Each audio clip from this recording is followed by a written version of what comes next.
그러므로 이제 그리스도 예수 안에 있는 자에게는 결코 정죄함이 없나니 이는 그리스도 예수 안에 있는 생명의 성령의 법이 죄와 사망의 법에서 너를 해방하였음이라.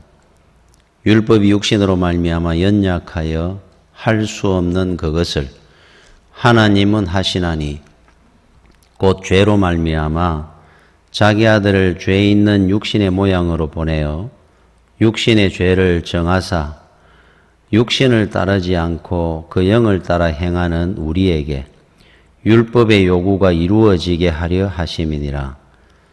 육신을 따르는 자는 육신의 일을, 영을 따르는 자는 영의 일을 생각하나니 육신의 생각은 사망이요 영의 생각은 생명과 평안이니라. 육신의 생각은 하나님과 원수가 되나니 이는 하나님의 법에 굴복하지 아니할 뿐 아니라 할 수도 없음이라. 육신에 있는 자들은 하나님을 기쁘시게 할 수 없느니라. 아멘. 오늘 우리 로마서 8장은 성경의 다이아몬드 반지의 다이아와 같은 장이다 그럽니다. 믿는 우리 성도들의 하나님의 구원의 은총과 또 구원받은 자답게 사는 삶의 신앙을 사도 바울이 우리에게 말씀을 해놨습니다. 우리 1절, 2절에 이렇게 시작하죠. 그러므로 이제 그리스도 예수 안에 있는 자에게는 결코 정죄함이 없느니 그리스도 예수 안에 있는 자. 2절에 이는 그리스도 예수 안에 있는 생명의 성령의 법이 죄와 사망의 법에서 너를 해방하였음이라. 예수 안입니다. 사도 바울의 그 모든 신학의 주제는 영어로 하면 인 그리스도, 엔 그리스도 그래가지고 주 안에서 하는 것이 바로 사도 바울의 신학의 주제입니다. 기둥입니다. 그래서 주 안에 있는 자에게는 심판이 없고 주 안에 있는 자는 생명과 성령의 법이 죄와 사망의 법에서 해방시키느니라. 주 안에 있는 자. 그러니까 우리 예수 그리스도를 주님의 십자가의 보혈의 공로로 말미암아 우리가 구원받았습니다라고 믿는 모든 자, 성도들이죠. 자, 믿지 않는 자는 주 밖에 있는 자들에게는 혜택이 안 되는 겁니다, 이게. 자, 우리가 하나님 앞에 갑니다, 언젠가는. 자, 심판을 받는데 믿지 않는 불신자도 심판을 받고 우리도 심판을 받습니다. 자, 예수 믿는 사람은 심판대에 가지 않는 것이 아니고 우리도 하나님의 심판대에 서고 저들도 서는데 심판하는 그 종목이 다릅니다. 믿지 않는 자의 심판은 형벌의 심판입니다. 지은 죄들을 다 낱낱이 열거해가지고 어떤 형벌이 주어지는지를 그거를 판가름하는 심판. 죄의 심판이죠. 자, 믿는 성도들도 심판을 받는데 우리는 죄의 심판, 형벌의 심판이 아니고 새 많은 심판을 받는다 그래요. 그러니까 우리가 이 땅에 살아가면서 하나님 앞에 기도한 거, 헌신한 거, 사랑한 것, 많은 어려운 가운데 주의 길을 힘써 갔던 일들을 하나님께서 다 드러내시고 셈을 해주는 겁니다. 다 갚아주는 겁니다. 그 심판은 받되 심판의 종목이 다릅니다. 그래서 우리는 죽음을 두려워하지 않습니다. 우리에게는 하나님의 저주가 있다고 생각하지 않는 이유입니다. 우리에게는 훈련이 있고 고난이 있어도 하나님이 우리를 단련시키는 것은 있어도 저주는 없습니다. 그래 다릅니다. 우리와. 자, 그래서 오늘 여기 1, 2절에 보니까 예수 믿는 성도에게는 정죄함, 심판이 없다 그랬어요. 믿어야 되죠. 자, 두 번째, 생명과 성령의 법이 우리를 죄와 사망의 법에서 해방시켰다. 어떻게 우리가 그렇게 됐다는 겁니까? 예수 그리스도가 우리 죄값을 지시고 십자가에 달려 돌아가셨기 때문에. 그래서 제가 오늘은 제가 읽은 본문에 대해서 강해를 하려고 합니다. 그러면은 죄와 사망의 법 주님께서 어떻게 우리 죄값을 우리 죄를 대신 지시고 죽으셨기 때문에 우리가 져야 될 그 죄값을 우리는 지지 않게 되고 구원을 받았다는 거죠. 이 이야기를 주제가 1절부터 8절의 인종에 3절에 그 내용의 말씀이 나옵니다. 제가 다시 한번 읽어보겠습니다. 율법이 육신으로 말미암아 연약하여 할 수 없는 그것을 하나님은 하시나니 곧 죄로 말미암아 자기 아들을 죄 있는 육신의 모양으로 보내어 육신의 죄를 정하사 여기 정했다는 것은 깨끗게 하셨다. 뭐 또 죄는 이런 거라고 품목을 정해줬다 하는 의미가 아니고 요거는 원문 그대로를 우리가 번역을 하면은 짊어지사 주님께서 우리의 죄를 대신 짊어지셨어 하는 뜻이에요. 그래서 육신을 따르지 않고 그 영을 따라 행하는 우리에게 율법의 요구가 이루어지게 하려 하심이니라. 4절까지. 자, 이 이야기는 어떤 내용이냐면 우리 잘 압니다. 우리 죄를 대신 지셨습니다. 그래서 우리는 구속받았다. 구속. 죄값을 치르고 살려냈다 하는 거예요. 그것을 이래 할 수 있었던 이유. 히랍에 자리우커스 왕이라고 하는 왕이 있었답니다. 그 당시에 그 나라가 아주 부패, 부정이, 뇌물 이런 것들이 만연해가지고 왕이 나라의 기강을 바르게 잡아야 되겠다 결정을 합니다. 그래서 자라우커스 왕이 법령을 하나 선포를 합니다. 요즘은 법을 국회에서 입법을 하지만은 그 당시 왕은 곧 법입니다. 그래서 입법을 하면서 하나를 공포를 하는데 앞으로 부정이나 비리, 뇌물 사건에 연루된 자는 두 눈을 뽑겠다. 그 당시에는 그런 법을 정했어요. 다니엘을 사자굴에 넣겠다 하는 것처럼. 그때는 뭐 사자굴에도 넣고 용광로에도 집어넣고 왕이 하나 법을 정하면 그런 법으로 벌을 줍니다. 그래서 두 눈을 뽑겠다. 세상에 제일 무서운 그 당시의 법이었습니다. 그때부터는 이제 부정 비리에 연루돼 가지고 고발이 된 자는 심판을 해 가지고 뽑습니다. 두 눈을 뽑았습니다. 그런데 누가 걸려 나왔느냐 하니까 다음에 왕이 될 왕자가 뇌물 사건에 연루돼 가지고 고발이 들어온 겁니다. 두 눈을 뽑는다 그랬는데. 그래서 이 왕자는 어찌됐든 억울합니다. 그러면서도 왕은 한다고는 해야 되니까 백성들이 보고 있습니다. 자기 아들이라고 봐주는 그때부터는 뭐 기강이다 뭐 무너지는 거죠. 왕의 권위도 없어질 거고. 그래서 다음 왕이 될 아들인데 두 눈을 뽑아가지고 어떡하느냐. 야, 어떡할 거냐를 보고 있는데 이 왕이 그 아들을 끄집어냅니다. 많은 대신들이 백성들이 보는 앞에 내가 법령을 선포한 대로 나는 시행을 할 것이다. 단 저 아들을 내 아들인데 저 왕자는 내 아들이 저렇게 된 것은 내 죄가 반이요. 내 아들의 죄가 반입니다. 두 눈을 뽑아야 되니까 그렇다고 한다면 내 눈 하나와 내 아들의 눈의 하나를 뽑겠습니다. 그래서 그 당시로 말하면 주치의 같은 의사를 불러가 내 눈부터 뽑아라 그랬어요. 그래서 왕의 오른쪽 눈과 왕자의 왼쪽 눈을 뽑았다 그럽니다. 히랍에 나오는 역사입니다. 대단한 왕이었죠. 그래서 히랍의 그 당시 왕은 2대에 걸쳐 애군의 눈을 가진 왕이 됐었습니다. 온 나라 백성들이 대신들이 그 왕을 보면서 진심으로 존경했고 권위를 두려워했다 그럽니다.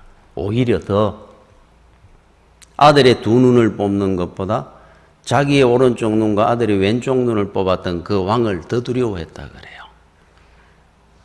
자, 하나님은 우리를 사랑하셨습니다. 이 세상 천지 만물보다 우리가 하나님의 자녀된 자를 하나님이 심판을 해서 지옥에 보낼 수가 없는 겁니다. 그래서 하나님께서 새로운 한 법을 입법화시켰어요. 내가 대신 죽어서 그 대신에 내 아들의 죄를 사하고 내 자녀의 직분을 다시 복귀시켜 주겠다 결정을 한 겁니다.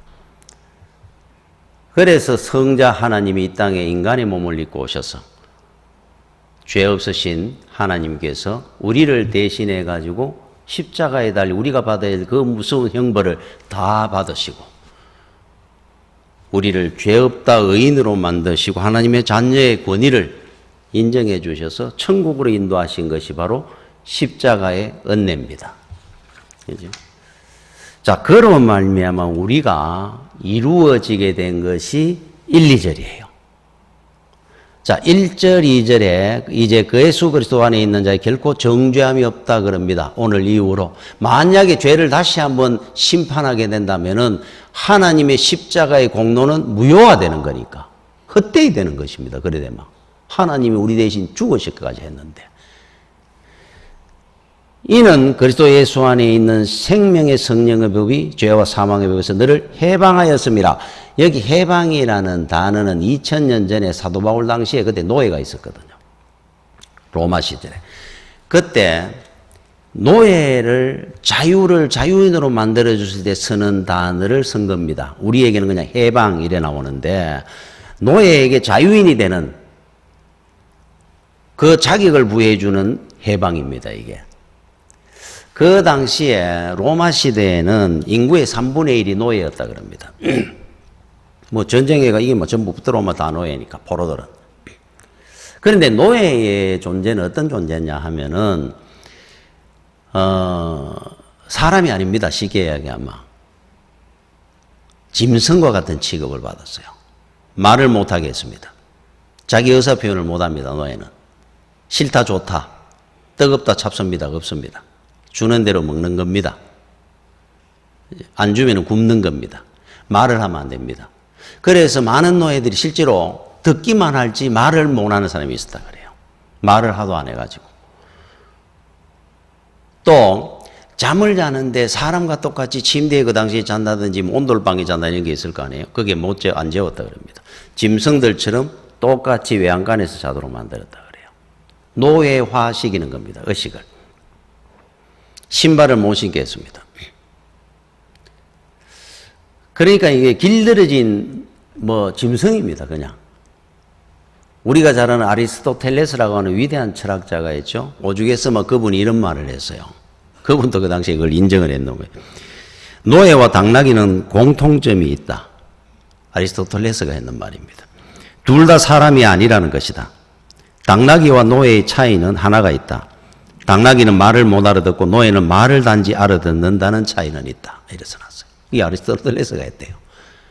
당나귀하고 인간은 똑같은데 단지 말 알아듣는 거는 인간이고 노예고 말을 못 알아듣는 건 당나귀란 말이에요. 둘 다 사람 아닌 거는 똑같다 그랬어요. 야, 이게 노예입니다. 노예. 길들여가지고 씁니다. 여러분 영화 그 뿌리라는 영화가 있었죠. 그게 이제 주인공이 킨타쿤테라고 나옵니다. 이 사람은 자기 부족의 추장의 아들입니다. 귀족입니다. 그 부족은 무릎을 꿇으니 차라리 자기 목숨을 버립니다. 자존심이 얼마나 강한 전투적인 부족이었어요. 그런데 노예 상인에게 그물에 걸려가 노예가 되었습니다. 그 자존심이 허락하겠습니까? 차라리 죽어도 그 추장의 아들 킨타쿤테가. 그런데 노예화 길들이기 시작합니다. 자, 쇠사슬에 묶어놔 놓고 굶깁니다. 때립니다. 매일 똑같은 걸 반복합니다. 밥을 조금 주고 또 때리고 굶기고 때립니다. 나중에 사람이 오면은 고개를 숙이기 시작합니다. 무릎을 꿇습니다. 벌벌 떨기 시작합니다. 말을 한마디도 하지 않습니다. 킨타쿤테입니다. 이게 추장의 아들이었던 그 자존심 당한 그 부족이 노예화 시키는 거예요. 나중에는 아무도 없는 곳에 쇠사슬을 풀어줍니다. 자유를 줍니다. 꼼짝을 안 합니다. 도망가도 되는데. 주인이 이제 풀어준다고 놔두는데도 주인 옆에 얼굴을 안 들고 기다립니다. 노예가 됐어요. 실제로 그 미국에 그 노예 해방된 지 100년이 넘었습니다. 그런데 그 어느 목사님이 유학을 갔다가 실제로 이게 봤다 그래요. 나이가 많은 흑인 그 노인이 젊은 그 백인 그 아가씨 옆을 따라다니면서 가방도 들고 따라다니고 하는데 하여튼 이래 다른 말을 한마디 할 정도 그냥 똑같은 말을 하는 겁니다. Yes, ma'am, yes, ma'am, yes, ma'am. 그래서 이래 보다 보니까 좀 이상해가 물었다 그래요. 저분은 뭐냐고. 요즘 이 시대에 노예라는 의식이 없지 않습니까? 그러니까 어떤 분이 그러더라 그래요. 저 집에 원래 할아버지 때부터 노예인데, 아버지 때도. 저분은 이제 노예 없으니까 가라 그러는데도 자유롭게 살아라 그러는데도 안 하겠다는 거예요. 자기는 이 집을 떠나가 못 사는 겁니다. 노예로 살고 싶다는 거예요. 그러니까 그냥 죽을 때까지 그냥 이렇게 살게 해달라는 겁니다. 그냥 노예로 사는 게 더 좋다는 겁니다, 자기는. 그래서 이 집에서 살면서 그러면 우리 가족처럼 지내자고. 그러는데도 하는 일이 늘 똑같이 합니다. 스스로 노예가 돼가 사는 거예요. 참 얼마나 안타깝습니까? 노예의식입니다, 노예의식. 자, 그러면은 지금 이 시대에는 노예가 있습니까? 노예 제도가 있습니까? 없습니다. 그런데 있습니다. 지금 또 노예가 있습니다. 자, 여러분들 스스로 여러분들을 한번 돌아보시기 바랍니다. 습관의 노예도 있습니다. 중독의 노예와 같은 겁니다, 이 말은. 여러분 술, 담배를 못 끊습니다. 굉장히 힘들어 하잖아요. 그죠? 또 물질의 노예입니다. 돈의 노예입니다. 그래서 그 돈 앞에는 인격도 사랑도 없습니다. 돈 앞에는 누구든지 똑같습니다. 무릎을 꿇습니다. 눈치를 봅니다. 자, 그러면 여러분들은 어느 수준이 되어 있는지 나는 노예가 아닙니다 라고 생각하는 분 중에도 자기도 모르게 이미 노예가 되어 있는데 노예화가 되어 있는데도 모르고 사는 사람도 많습니다. 여러분 언젠가 보니까 TV에 그런 말에 피로는 먼지처럼 쌓인다고. 이런 피로는 자꾸 누적이 됩니다. 처음에는 잘 모르다가 이게 한 달, 두 달 언젠가 몸살이 오고 누적이 되죠. 죄도 먼지하고 똑같습니다. 누적됩니다. 자기는 모릅니다. 자기가 지금 하는 삶이 죄의 종이 돼가 사는지를 못 느끼고 삽니다. 자유인이라고 생각을 합니다. 그런데 삶은 그 의식은 분명히 죄의 종이 돼가 있습니다. 지금 노예입니다. 그러면 노예가 되면 어떤 현상이 일어나느냐 하면은 똑같은 거를 잘못된 줄 혹 알아도 모르고 가는 것도 많은데 반복되게 또 합니다. 종이니까. 내 의식과 내 표현대로 내가 못 살게 돼요. 시킨 대로 합니다. 누가? 죄가, 사단 마귀가 시키는데 무의식적으로 움직이게 갑니다. 소매치기를 이래 구범이 된 분이 감옥에서 전도를 받아가지고 예수를 믿게 됐어요. 전과 구범입니다. 그러면 9번을 감옥을 들락거렸다는 거잖아요. 여러분 감옥 한 번 갔다 오는 것도 힘들 건데 어떻게 9번을, 그것도 똑같은 소매치기로.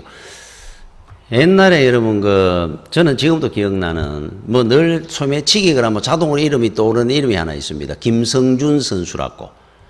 옛날에 플라이급 세계 챔피언을 했던 이 친구가 소매치기 하다가 붙들려가 감옥 갔는데 거기서 복싱을 해가지고 세계 챔피언까지 됐어요. 그래서 제가 올해는 못 했습니다.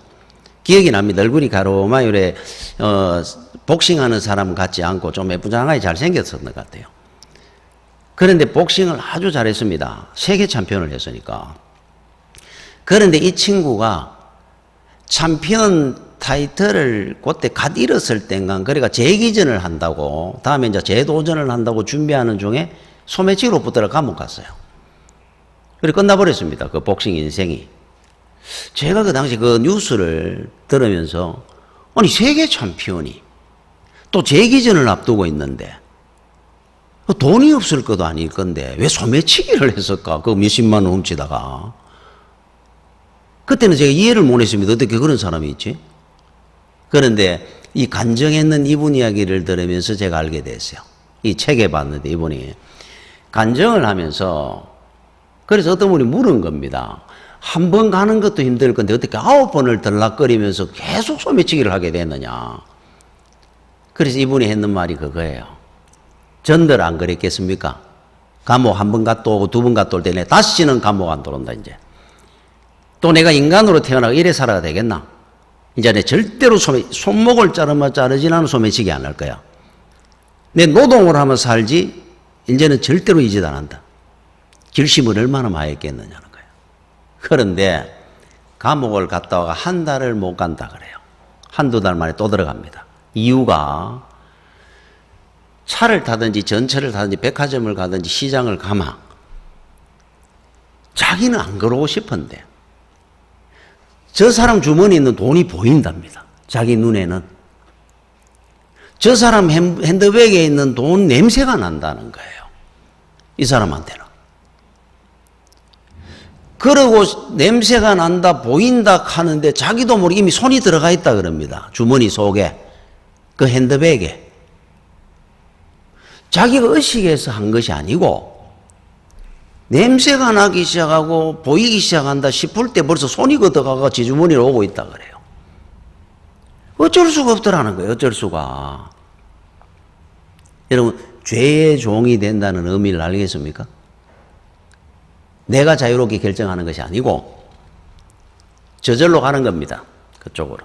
아무런 힘이 없습니다. 자기한테는. 자, 이 원리로 지금 이 현대인들이 우리가 살아가면서 왜 바른 힘과 권능을 못 가지고 사느냐. 돈의 노예가 되고 욕심과 미움의 종이 돼가지고 꼼짝을 못 합니다. 어떤 사람 하나가 미워져서만 그걸 뭐 잊을 수도 있는데 밥도 못 먹고 잠도 못 잡니다. 죽습니다. 벗어나지를 못합니다. 혼자 힘으로. 죄가, 사망이 우리를 붙들어 가지고 포로를 만들어가 끌고 다니는 겁니다. 여러분들은 모를 겁니다. 그래서 우리는 힘이 없는 겁니다. 수십 번 우리는 안 그래야지 하면서도 내 결정대로 한 번도 제대로 못 해봤어요. 제가 그 부산 업한장 상어 이야기를 하면서 상어가 얼마나 한 5, 6m 됩니다. 나는 상어가 실제로 그렇게 큰 줄을 몰랐습니다. 그걸 바다에서 만났다 생각해 보십시오. 야, 조스. 그지? 죽는 겁니다. 바다의 왕입니다, 상어는. 그런데 그 상어가 살아가지고 거물이 걸려 올라가지고 떡 눕혀놨는데, 그 큰 상어가 눈을 끔뻑끔뻑하고 있는데, 그 앞에 사람들이 둘러서가 구경을 한다고 담배도 물고 있는 사람도 있고, 이래 하면 손과 만지기도 하고, 빠져나와가 붙들리니까, 상어나 꽁치는 똑같아요. 꼼짝 힘을 아무런 힘도 없습니다. 제가 제일 이래 보면 불쌍하게 이래 보이는 동물이 어떤 동물인 줄 압니까? 호랑이입니다. 호랑이. 이야, 호랑이가 얼마나 크고 대단합니까? 호랑이는 굶어 죽어도 썩은 고기를 안 먹습니다. 팍 포획해가 먹지 살아있는 짐승들을. 다른 표범이 먹다 남기고 갔는 거 썩었는 거 그 주워 먹으러 안 다닙니다. 호랑이는. 호랑이가 먹고 남은 것들을 다른 일이나 늑대들이 오가 먹지. 호랑이가 어떻게 썩은 고기를 먹어 다닙니까? 제가 옛날에 우리 교회 어느 집사님이 자기 집이 저 예천 쪽인데 한 번은 겨울에 호랑이가 지나간 겁니다. 동네. 호랑이 발자국이 있더라 그래요. 그냥 지나갔습니다. 한 3일쯤 지나기에 개들이 다 죽더라 그러잖아요. 개들이. 그 호랑이 냄새 안 맡은 개들이 다 죽더라 그래요. 놀래가. 자, 이 호랑이가 동물원에 있는 거 봤습니까? 동물원에 있습니다. 사람들이 구경을 합니다. 가치가 있는데. 먹이를 어떻게 주느냐 보니까 생닭을 던져줍니다. 죽었는 생닭을 퉁, 그걸 텁석텁석 받아. 이야, 호랑이가 저래 살아가 되나 싶어요. 호랑이는 죽은 고기를 안 먹는데 팍 날라다녀야 될 동물의 왕이 같이 가지고 구경거리가 돼가. 여러분, 붙들리마 고양이나 호랑이나 똑같아지는 거예요. 주는 대로 얻어먹습니다. 주는 대로. 그죠? 그래서 우리가 죄의 사망의 그물에 걸려가지고는 빠져나갈 자가 없습니다. 우리 스스로 힘으로 안 된다는 거잖아요. 여기 말씀에. 그럼 방법이 없습니까? 우리는 죄와 사망의 그물에 걸려가 지옥으로 끌려가는 인생입니까? 끌려가죠. 저 보십시오. 다 끌려갑니다. 오직 한 길이 있습니다. 진리가 너희를 자유케 하리라. 예수 그리스도가 우리를 자유함을 줄 수 있어요. 죄와 사망의 그물을 찢고 나올 수 있습니다.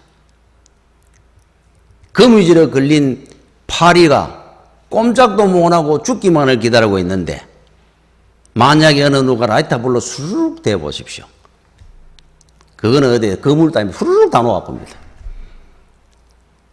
진리로 우리는 거룩 자유함을 입는 겁니다. 그 대표적인 인물이 하나 나옵니다. 삭개오 주님을 만났습니다. 뽕나무 위에서. 이 사람은 평생 물질의 노예가 된 사람입니다. 민족도 없습니다. 친척도 없습니다. 돈만 있으면 됐어요. 예수님을 만났습니다. 첫 번째 했는 말이 내 재산의 절반으로 가난한 자들에게 나눠주겠습니다. 벗어났습니다. 그 거물에서. 그치? 내가 토색한 거, 남 거 빼앗은 거, 속인 거 있으면 4배 갚겠습니다. 바로 바뀌잖아요. 풀 수 있는 길은 진리밖에 없습니다. 자, 그러면서 오늘 1절에 이렇게 나오죠. 그래서 그러므로 이제 그리스도 예수 안에 있는 자에게는 결코 정죄함이 없나니, 우리는 정죄함이 없게 심판이 없어졌어요. 자유함을 입게 됐으니까. 그런데 여기 문제가 하나 있습니다. 분명히 하나님은 선포하셨습니다. 우리를 정죄하지 않겠다고. 그런데 문제가 뭐냐? 우리가 안 믿는 겁니다. 하나님은 이 법을 분명히 공포하셨고 하나님은 반드시 우리 죄를 심판하지 않겠다고 결정을 했는데, 그래도 뭐 예수 그리스도의 십자가가 헛것이 된다니까요. 그런데 누가 안 믿느냐 하니까 우리가 안 믿는 겁니다. 안 그럴걸? 우리 지은 죄가 있는데 하나님께서 우리 죄를 다 기억 안 하고 없는 걸로 한다는, 하나님은 없다 하지는 않습니다. 기억하지 않고 심판하지 않겠다고 결정합니다. 그런데 여러분, 사탄의 양심이라고 들어봤습니까? 사탄의 양심이 있습니까? 양심이 있으면 유사리에 그 많은 사람들을, 불쌍한 영혼들을 유혹해가 그 많은 지옥으로 다 끌고 들어갔습니까? 사탄이 무슨 양심이 있어요? 사탄이 양심이 있을 때가 하나 있습니다. 한 군데 딱 있어요. 어떨 때 양심이 있는 줄 압니까? 우리의 양심을 건드립니다. 양심 있는 척 하면서 이렇게 얘기합니다. 네가 그렇게 많은 죄를 지었는데도 하나님이 그 죄를 모를 것 같아? 네가 의인이라고? 네가 하나님 앞에 구원받았다는 거야? 네가 천국 갈 수 있나 그 모습으로? 계속 우리의 양심을 우리 앞에 고발합니다. 그래서 마틴 루터가 성경을 번역한다고 앉아가 있을 때 제일 많은 유혹을 하고 고발을 했던 자가 마귀입니다. 마귀가 매일 찾아오는 겁니다. 마틴 루터에게. 네가 무슨 성경을 네가 번역한다고 나서가 그러느냐? 네 어릴 때 그 죄 짓는 기억 안 내? 네 언제 이런 죄도 지었잖아. 너 언제 그 사람하고 그렇게 불이나게 싸웠잖아. 내가 너를 알고 있는데 하나님이 너를 모를 것 같아? 그런데 네가 무슨 그런 일을 한다고, 성경 번역한다고, 대단하다고, 네가 무슨 의인이라고 그래? 너무너무 괴로웠는 겁니다. 하나님의 일을 하려고 할 때마다 계속 마귀가 고발해야 되는 겁니다. 기억나게 해주는 겁니다. 그때 마틴 루터가 하루는 벌떡 일어나면서 잉크병을 벽에다 탁 던지며 그럽니다. 맞다. 네 말대로 나는 죽을 죄인이다. 그러나 예수 그리스도의 보혈의 공로로 나는 구원받았느니라. 사단아 물러가라 소리를 질렀어요. 그리고 대역사를 이루어 갑니다. 우리가 그런 사람이라는 겁니다. 사단의 양심이라는 게 있어요. 우리의 양심을 계속 고발해야 될 겁니다.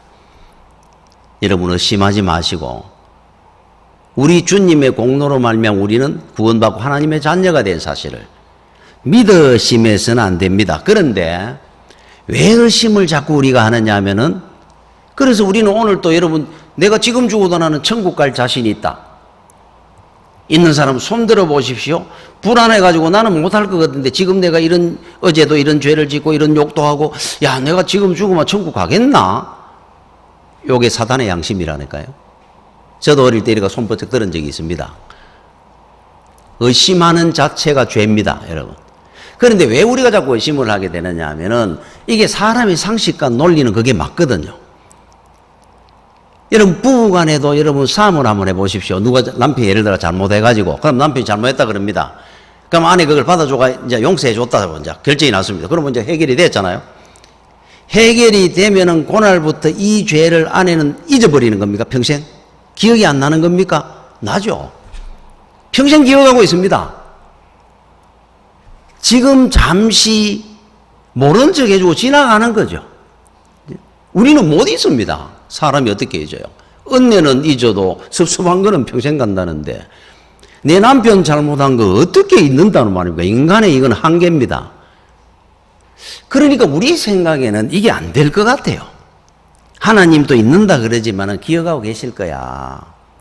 여기서 우리는 자꾸 의심이 드는 겁니다. 자, 그런데 하나님은 기억하지 않으신다고. 이사야 43장 25절에 나 곧 나는 나를 위하여 네 허물을 도말하는 자니 네 죄를 기억하지 아니하리라. 하나님은 거짓말 안 합니다. 그런데 어떻게 기억을 안 하고 싶다고 안 할 수가 없는데 그것 때문에 우리는 자꾸 이제 이해를 못 하는 거예요. 우리는 잊고 싶다고 안 잊어지지 않습니까? 그래서 하나님의 전능하심 중에 이 부분이 하나 있습니다. 하나님은 기억 안 해? 하면 거기로 기억 안 할 수 있어요. 머리가 나빠서가 아니고 전능한 능력 중에 하나입니다. 거기에는 사랑의 힘이 있는 겁니다. 사랑의 힘. 자, 대표적인 예로 여러분 성경에 솔로몬이 대표적인 인물입니다. 솔로몬은 누구의 아들입니까? 다윗과 바세바의 불륜으로 낳은 자식입니다. 하나님이 그걸 인정 안 했습니다. 그래 여러분 마태복음 1장 한번 보십시오. 솔로몬을 다윗과 바세바의 아들이라고 안 하고 우리아의 아들 솔로몬이라고 나와요. 다윗의 아들로 인정 안 합니다. 하나님이.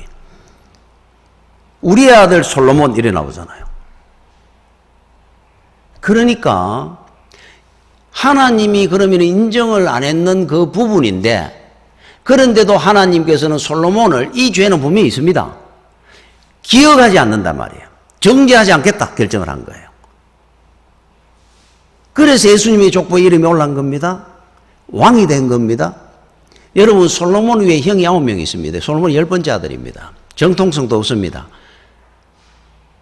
하나님은 완전히 내가 정죄하지 않는다 결정을 한 거는 딱 잊어주는 겁니다.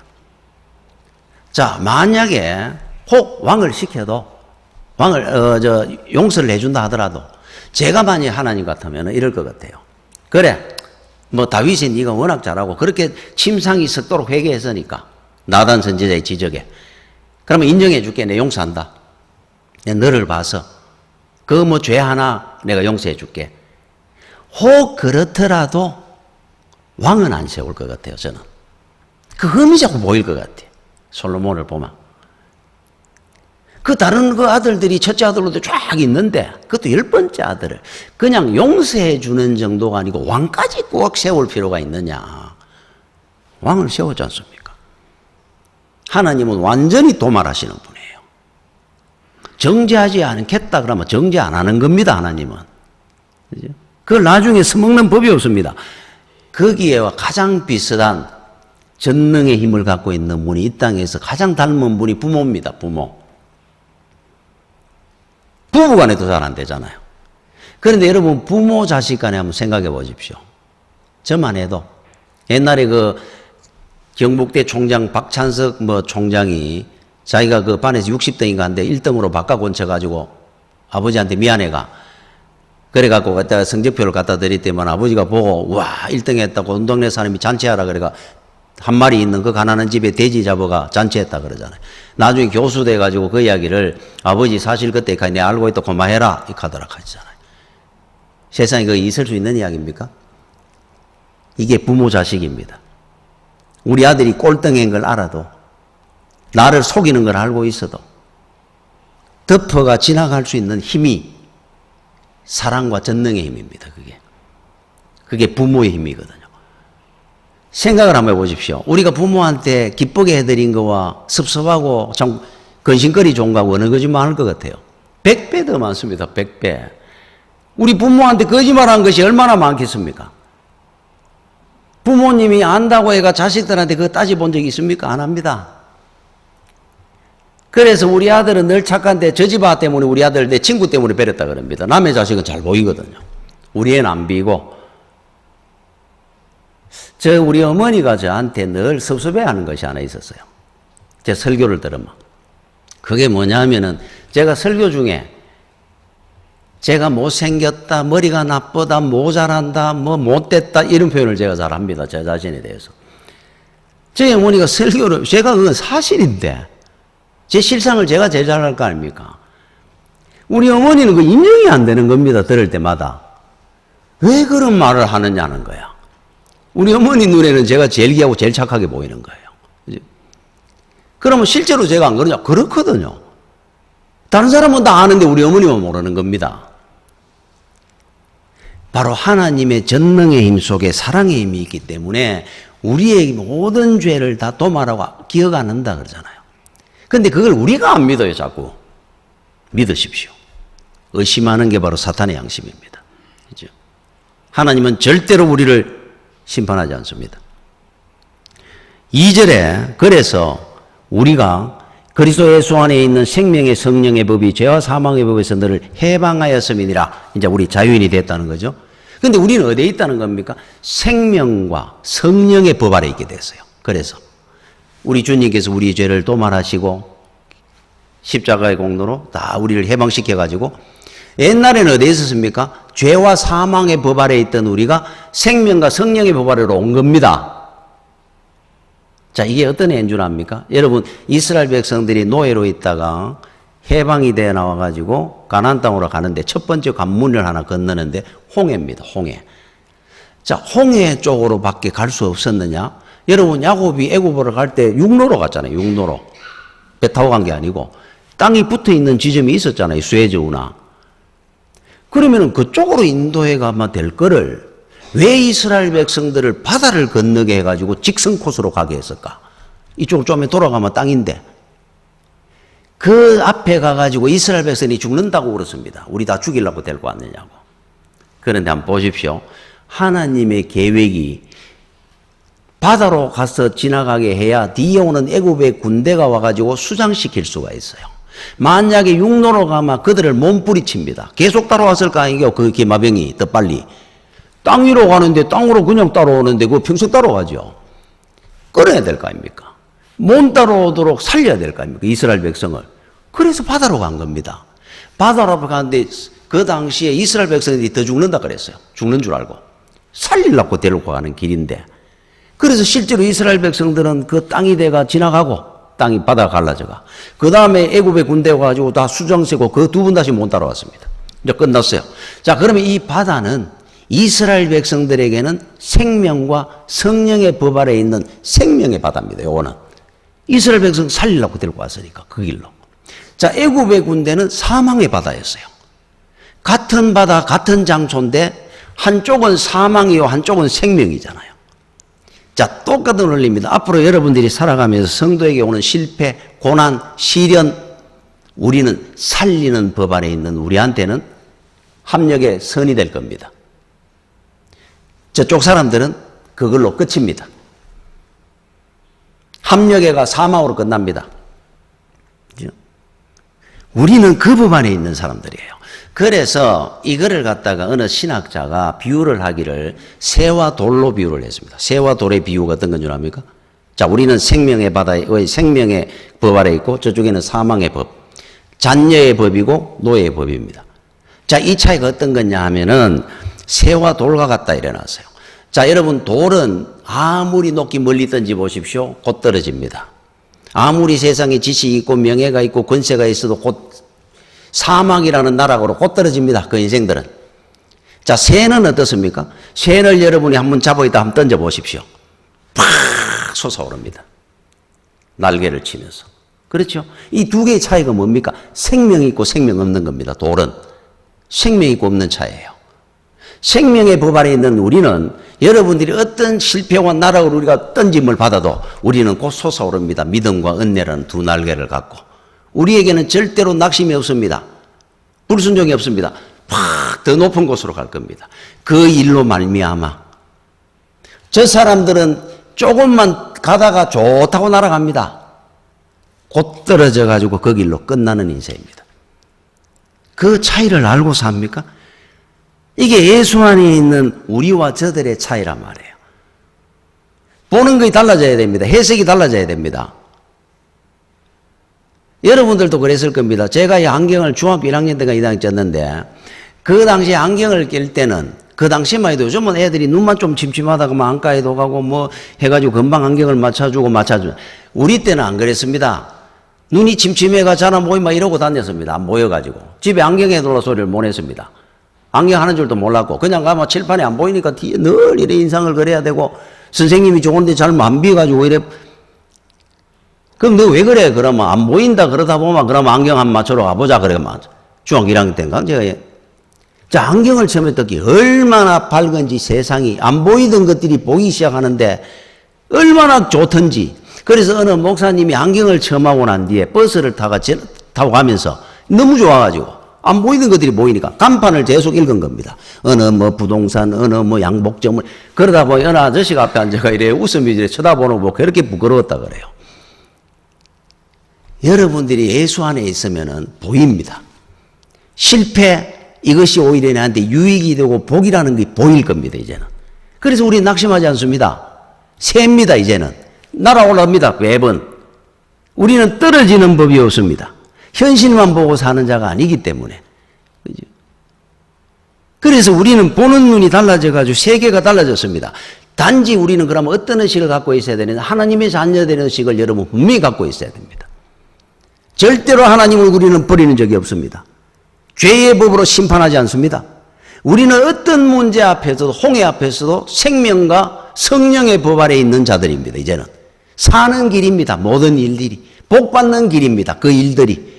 그때는 실패했는데요. 그 복받는 길이라니까요. 생명과 성령의 법 아래 있는 우리가 어떻게 죽을 일이 있겠어요? 여러분 아인슈타인 박사가 뭐 상대성 이론 이런 게 물리학 이론을 갖다가 발표를 할 때 세계가 뭐 난리 났지 않습니까? 세계를 그냥 이끌어가는 대단한 박사입니다. 자, 이 아인슈타인 박사에 대해서 그 어느 기자가 어느 날 이제 부부 동반례가 나오는데 그 아내에게 부인되는 분에게 물은 겁니다. 남편의 그 상대성 이론이나 이런 대단한 물리학 이론에 대해서 한 집에 사니까 혹시 알고 계십니까? 이래 물었어요. 그랬더니 아인슈타인 박사 그 부인이 웃으면서 저는 전혀 모릅니다.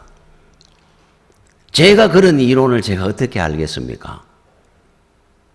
그래도 뭐 한 집에 사시마 어느 정도는 좀 아실 것 같은데 저는 몰라요. 그런 이론을 발표했다는 사실도 저는 잘 모릅니다. 단지 저는 하나는 분명히 알고 있습니다. 저 아인슈타인 박사는 내 남편이라는 사실입니다. 이 말을 웃으며 했다 그래요. 저 사람이 내 남편인 것만 알면 되지. 내가 무슨 부인 아내라고 해가지고 뭐 상대성 이론을 내가 알아야 되고 그럴 필요가 뭐 있습니까 내가? 저 사람은 내 남편인데 그 이상도 그 이하도 나는 알 필요도 없다는 거예요. 그게 전부라는 겁니다. 그분한테는. 그렇죠. 이분이 뭐 어디 뭐 물리학 박사입니까? 뭐 더 많이 알아야 될 이유가 뭐 있겠어요? 여러분 세상 10가지 100가지 알 거 없습니다. 하나는 분명히 그 대신 알아야 됩니다. 여러분들은 하나님의 자녀들입니다. 천하 만물보다 여러분들을 하나님은 더 사랑합니다. 절대로 우리에게는 사망과 죄가 우리를 사로잡지 못합니다. 정죄하지 않습니다. 하나님은.